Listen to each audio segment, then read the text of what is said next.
क्या राधिका, क्या पति मिला है तुझे? आए दिन तो तू मायके में ही रहती है। हाँ तो दामाद राम जैसा मिला है हमें। और तुझे क्यों दिक्कत हो रही है भाई? और नहीं तो क्या माँ, अभी तो शादी हुई नहीं तो इतना झिक-झिक कर रहा है। कल को बीवी आ जाएगी तो और नहीं आने देगा मुझे मायके। अरे हाँ भाई, हम भी देखेंगे किसमें कितना है दम। हाँ भाई, हम भी देखेंगे किसमें दम है कि मेरी बेटी को ना आने दे। ये मेरा घर है, मेरा, समझे? अरे मैं तो जीजा जी की बात कर रहा था, बहुत सीधे हैं। वो मेरा दोस्त है ना प्रीतो, उसके जीजा जी तो जैसे पूरी औरत है औरत। जीजा जी कैसे औरत हो सकते हैं? तो दीदी क्या है? आदमी? अरे बस करना, फालतू के जोक्स में हंसी भी नहीं आती है। और उसने प्रीतू की बहन का वो हाल कर रखा है। अरे ना तो उसे मायके आने देता है और तो और कोई चाहता भी नहीं कि उनके जीजा घर आए।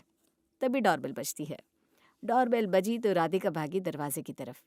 अरे आ गए आप? माँ, आ गए। दरवाजा खुला तो सामने खड़े थे विक्रम। सफेद कुर्ता, शांत चेहरा, हल्की सी मुस्कान, ना कोई शोर ना कोई ड्रामा। नमस्ते माँ जी, पैर छूता हूँ। जीते रहो बेटा, जीते रहो। आओ आओ, थक गए होंगे ना बेटा, बैठो। अरे थकान कैसी माँ जी, आपके घर आना तो एनर्जी देता है। पिता सोफे पर बैठे अखबार पढ़ रहे थे। विक्रम ने झुककर पैर छुए।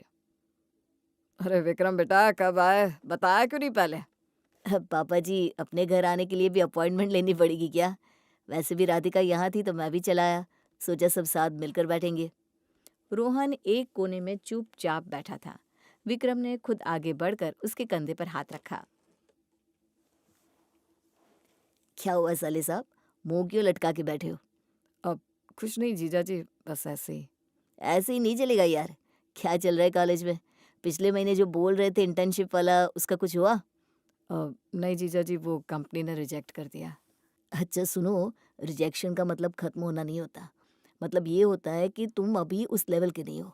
और ये बुरी बात नहीं है। बुरी बात ये होती जब तुम कोशिश ही नहीं करते। 2-3 और जगह अप्लाई करो, मुझे रेज्यूमे भेजो, मैं देखता हूँ। रोहन की आंखों में थोड़ी चमक आ गई। तभी किचन से माँ की आवाज़ आई। बेटा विक्रम, खाना लगाऊं? माँ जी बस 2 मिनट, पहले हाथ मुँह धो लूँ। सुनिए ना, अभी निकलना होगा ना हमें? मेरी सहेली का फ़ोन था, उसके यहाँ जाना था। विक्रम ने एक नज़र राधिका पर डाली, फिर मुस्कुराया। अरे यार, माँ ने खाना बनाया है, आज यहीं रुकते हैं, कल चले जाना सहेली के यहाँ, ठीक है? राधिका ने 2 सेकंड सोचा। ठीक है। बस इतना, न बहस न ड्रामा। खाने के टेबल पर माँ ने दाल, चावल, आलू की सब्जी और रोटी परोसी। माँ जी, ये आलू की सब्जी आपकी। बाकी सब बनाते हैं लेकिन जो बात आपके हाथ में है ना, वो कहीं नहीं है, सच बोल रहा हूँ। माँ खिलखिलाकर हंस पड़ी। अरे ज्यादा तारीफ मत कीजिए, नहीं तो ये राधिका सीखने की कोशिश भी नहीं करेगी। माँ। माँ जी ने बिल्कुल सही कहा है।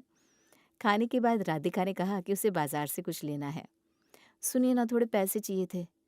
विक्रम ने जेब से कार्ड निकाला और बिना एक भी सवाल किए टेबल पर रख दिया। पिन तुम्हें पता है ना? पिताजी ये सब देख रहे थे। चाय की चुस्की लेते हुए बोले। विक्रम बेटा, बहुत टेंशन है जिंदगी में आजकल। महंगाई, घर, ये सब। विक्रम ने शांति से कहा। पापा जी, आपको किसी चीज़ की चिंता नहीं करनी है। आप हैं, हम हैं, बस इतना काफ़ी है, बाकी सब हो जाएगा। रोहन दूर से ये सब देख रहा था। उसने धीरे से सोचा, शायद जीजा जी जैसा होना कमज़ोरी नहीं है। प्रीतु का घर ज़्यादा दूर नहीं था रोहन के घर से। रोहन जब पहुंचा तो घर में अजीब सी भागदौड़ मची हुई थी। अरे यार, आ गया, अच्छा वो, बैठ जा बैठ जा। तभी प्रीतु की माँ रसोई से निकली। हाथ में आटे की परात थी। अरे रोहन बेटा, आ गए?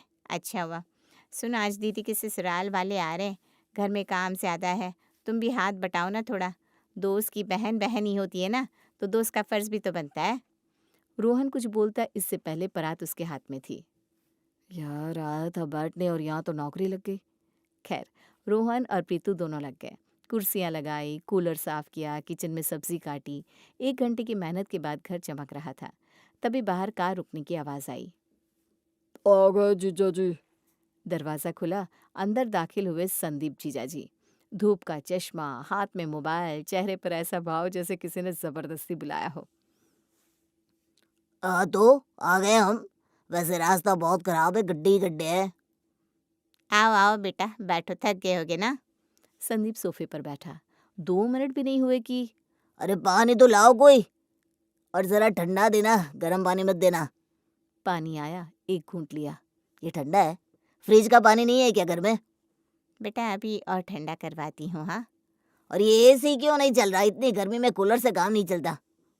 जीजा जी एसी में ना कुछ दिक्कत है, ठीक करवाना है। हाँ यही होता है, सही से रख रखाव नहीं होता ना। हमारे घर में तो 3 एसी है, एक भी कभी खराब नहीं हुआ। रोहन ने प्रीतु को देखा। प्रीतु ने नजरें चुरा ली। थोड़ी देर बाद खाना लगा। संदीप ने थाली देखी। दाल में तड़का नहीं है क्या? और रोटी कितनी मोटी है? हमारे घर में तो इतनी पतली पतली रोटी बनती है। माँ चुप रही। रोहन का दिल किया कि कह दे कि वहीं जाकर खा लो ना। खाने के बाद संदीप टहलते हुए घर देखने लगा। ये कमरा छोटा है, नक्शा किसने बनाया था? अरे हमारे घर का नक्शा देखो, हर कमरे में अलग बाथरूम है। फिर शादी की बात निकली। वैसे शादी में जो गाड़ी दी थी ना, वो सेकंड हैंड थी, मुझे पता चल गया था। नई गाड़ी देते तो ज्यादा अच्छा लगता। प्रीतु के पिता का चेहरा उतर गया, चुप रहे। फिर प्रीतु की बहन नेहा किचन से निकली। अरे सुनो, ये जो तुमने आज सब्जी बनाई है ना, नमक ज्यादा था। और वैसे घर भी ज्यादा साफ नहीं रहता तुम्हारा, ना खाना अच्छा ना घर। पता नहीं सफाई से क्या दुश्मनी है तुम लोगों की। नेहा ने बस हाँ बोला और अंदर चली गई। रोहन दूर बैठा सब देख रहा था। मन में हलचल मच रही थी। यार ये इंसान है या शिकायतों का पिटारा। पानी ठंडा नहीं, एसी नहीं, गाड़ी पुरानी, नक्शा गलत, रोटी मोटी और ऊपर से अपनी बीवी की भी बुराई। ये दामाद है ये इंस्पेक्टर। रोहन को अचानक विक्रम जीजाजी याद आए, जो बिना बुलाए आते हैं, खुद काम में हाथ बटाते हैं, माँ की तारीफ करते हैं, पापा को चिंता मत करो बोलते हैं। रोहन प्रीतु के घर से निकला तो दिमाग में संदीप जीजाजी की छवि घूम रही थी। यार क्या ठाट है, गाड़ी की डिमांड, एसी की डिमांड, फ्रिज का ठंडा पानी, और सब चुपचाप सुन भी रहे थे। एक हमारे जीजाजी है घून चुके हैं के, खुद आकर बैठ जाते हैं, खाना खाते हैं, तारीफ करते हैं, पापा के पैर छूते हैं। अरे कहाँ का दामाद हुआ यार। घर पहुंचा तो माँ किचन में थी, पापा टीवी देख रहे थे। माँ आज प्रीतु के जीजाजी आए थे। अच्छा तो अरे माँ क्या बताऊँ, एकदम दबंग आदमी है। गाड़ी में आए, धूप का चश्मा, बोले कि शादी में जो गाड़ी दी थी ना वो सेकंड हैंड थी। सीधे मुंह पर बोल दिया माँ, किसी की परवाह नहीं। पिता ने टीवी बंद किया। तो ये अच्छी बात है तेरे हिसाब से? अरे पापा कम से कम दबता तो नहीं है। काश हमारे जीजाजी भी ऐसे होते, थोड़ा रौब होता, थोड़ी धाक होती। हाँ भाई विक्रम थोड़ा ज़्यादा ही सीधा है, कभी कुछ मांगता ही नहीं, कभी कुछ बोलता ही नहीं। सच में दामाद में थोड़ी हैसियत तो होनी चाहिए, आखिर बेटी दी है हमने। बिल्कुल पापा, प्रीतु के जीजाजी की तो पूरे घर में चलती है। तीनों बैठे संदीप की तारीफ करते रहे और विक्रम को भूल गए। किसी ने नहीं सोचा कि प्रीतु की बहन नेहा की आंखें आज भरी हुई थी और वो घर में रहते हुए भी अकेली थी। विक्रम पहली बार आया तो सबने अनदेखा किया। उसने सोचा शायद सब व्यस्त हैं। दूसरी बार आया तो रोहन दोस्तों के साथ बाहर था, पापा अखबार में डूबे थे, माँ किचन में थी। विक्रम खुद चाय बनाकर लाया। किसी ने नहीं पूछा कैसे आए, थके नहीं, खाना खाओगे। विक्रम ने राधिका से धीरे से कहा, सब ठीक है ना? हाँ हाँ सब ऐसी ही हैं। तीसरी बार आया तो रोहन ने सीधे मुंह बात तक नहीं की। पापा ने ऊपर से नजर उठाकर देखा तक नहीं। माँ ने चाय रखी और वो भी बिना पूछे कि पियोगे या नहीं। विक्रम चुप रहा, मुस्कुराता रहा, सोचता रहा कि शायद अगली बार ठीक होगा। चौथी बार आया तो रोहन ने दोस्त से फोन पर जोर से कहा, हाँ यार, घोंचू जीजाजी फिर आए। विक्रम ने सुना, कुछ नहीं बोला। राधिका शर्म से पानी पानी हो गई। पांचवी बार आया तो माँ ने राधिका से कहा, वो भी सुनाई दे जाए इसलिए जोर से। अरे बेटा तेरे जीजाजी कुछ लेकर नहीं आते कभी? अरे बेटा तेरे पतिदेव कभी कुछ लेकर नहीं आते? प्रीतु के जीजाजी आते हैं तो मिठाई का डिब्बा, फल कुछ ना कुछ लाते हैं। ये तो खाली हाथ ही आ धमकते हैं हर बार। विक्रम ने चाय का कप रखा, उठा, बाहर गया। 15 मिनट में मिठाई का डिब्बा लेकर आया। माँ ने बिना शुक्रिया कहे डिब्बा रख दिया। उस दिन विक्रम ने राधिका से कहा, चलो घर चलते हैं। हाँ चलती हूँ, बस थोड़ी देर। माँ बीच में आ गई। अरे कहाँ जाएगी अभी, कल त्योहार है, बेटी यहीं रहेगी। विक्रम ने एक बार माँ को देखा, फिर शांत आवाज में कहा, माँ जी, राधिका मेरी बीवी है, त्योहार हम अपने घर में भी मना सकते हैं। तू मुझे सिखाएगा? मेरी बेटी है वो। और फिर वो पल आया जिसका किसी को अंदाजा नहीं था। हाँ माँ जी, आपकी बेटी है लेकिन अब मेरी बीवी है। और जब से शादी हुई है तब से मैं हर बार यहाँ आता हूँ, चुपचाप बैठता हूँ, घोंचू सुनता हूँ, खाली हाथ के ताने सुनता हूँ, बेटी नहीं आएगी सुनता हूँ। बहुत हो गया। आपने जो इज्जत देनी थी वो दी नहीं, जो मान देना था वो दिया नहीं। मैं दामाद हूँ, नौकर नहीं। चलो राधिका। राधिका उठी। माँ के चेहरे पर पहले हैरानी, फिर लाली। देखा, दामाद का असली रंग निकल आया। बड़ा आया हमें सिखाने वाला। यही तो थी औकात पापा, राम जैसा नहीं, बस दब्बू था। दरवाज़ा बंद हुआ। माँ ने आंचल से आंखें पोंछी और तमतमाते हुए बोली, ठीक है, अब देखते हैं, सबक सिखाएंगे। बेटी को वापस बुलाएंगे और फिर देखेंगे दामाद साहब क्या करते हैं। इतना घमंड। आने दो अगली बार, दरवाज़ा ही नहीं खुलेगा। हाँ, और राधिका दीदी को भी बता देंगे कि किसके साथ रह रही है। घर में गुस्सा था, अहंकार था, नाराज़गी थी, लेकिन एक चीज़ नहीं थी। वो आदमी जो हर बार चुपचाप आता था, पैर छूता था, तारीफ करता था, रोहन को समझाता था, पापा को समझता था, और शायद अब कोई पूछने वाला भी नहीं था कि वो क्यों चला गया। घर में 3 दिन पहले से बात चल रही थी। राधिका को बुलाना चाहिए, रक्षाबंधन है भाई, भाई बहन का त्योहार है। हाँ तो फ़ोन लगाओ ना। अरे दीदी आएगी क्या? मुझे तो बस राखी बंधवानी है। माँ ने फ़ोन किया, राधिका ने उठाया। हाँ माँ। बेटा रक्षाबंधन पर आ जाओ, रोहन को राखी बांधनी है। राधिका ने एक पल रुक कर कहा, माँ विक्रम से पूछना होगा। और विक्रम का जवाब आया, इस बार नहीं, बस इतना। कोई लंबी बहस नहीं, कोई सफाई नहीं। घर में सन्नाटा छा गया। फिर गुस्सा आया, फिर बड़बड़ाहट। देखा, यही करेगा, बेटी को कैद करके रखेगा। अरे त्योहार पर भी नहीं आने दिया। रोहन चुप रहा, फिर बोला, ठीक है, मैं खुद जाता हूँ दीदी के घर। रक्षाबंधन के दिन रोहन थाली सजा कर निकला।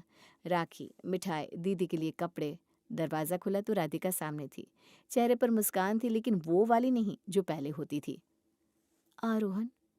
रोहन अंदर गया। विक्रम सोफे पर बैठे मोबाइल देख रहे थे। नज़र उठाई, हल्का सा सिर हिलाया, फिर वापस मोबाइल में। जीजा जी नमस्ते। हाँ बस। रोहन बैठा। 5 मिनट हुए, 10 मिनट हुए, न पानी आया न चाय का पूछा। राधिका किचन में थी। रोहन ने राखी की थाली निकाली। राधिका ने राखी बांधी। रोहन ने लिफाफा दिया। राधिका ने खोला, अंदर कपड़े और कुछ पैसे थे। रोहन, ये कपड़े का रंग तो बिल्कुल अच्छा नहीं है, और इतने पैसे? प्रीतु के भाई ने अपनी बहन को सोने का सेट दिया था इस बार। रोहन के हाथ रुक गए। वो राधिका जो पहले कहती थी कि भाई ने दिया तो सोने से भी कीमती है, वो आज कह रही है कि रंग अच्छा नहीं है। खाने का तो किसी ने पूछा ही नहीं, पानी का भी नहीं पूछा।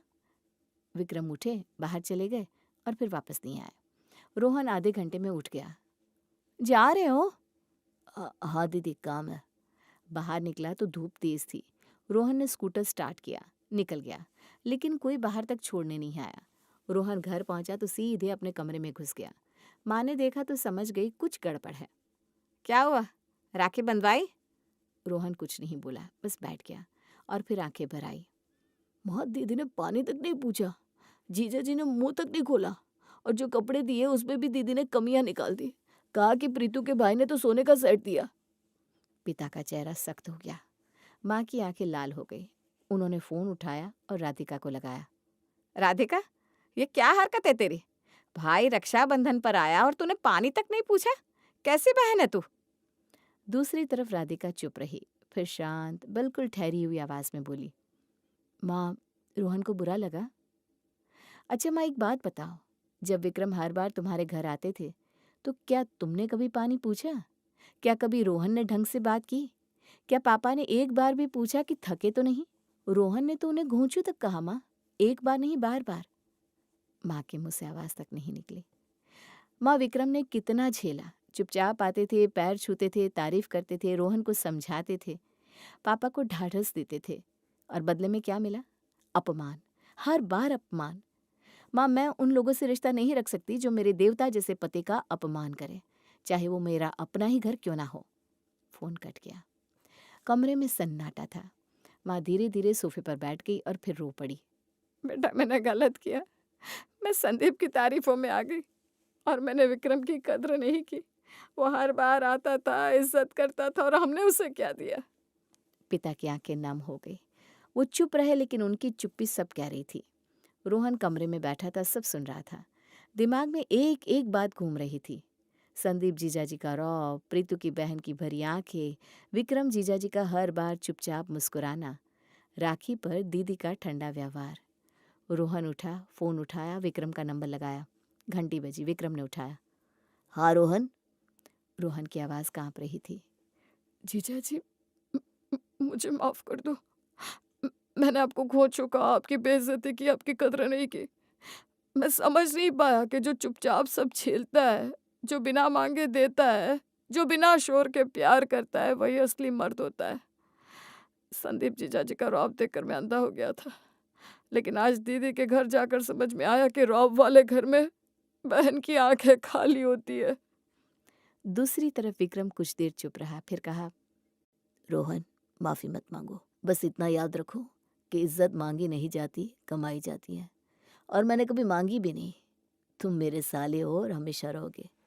रोहन की आंखें फिर भर आई, लेकिन इस बार दर्द से नहीं, शर्म से और राहत से। उस दिन घर में कोई शोर नहीं था, कोई ताना नहीं था। बस एक एहसास था कि असली दामाद वो नहीं होता जो रौब दिखाए। असली दामाद तो वो होता है जो बिना रौब के भी घर का सबसे मजबूत खंभा बना रहे।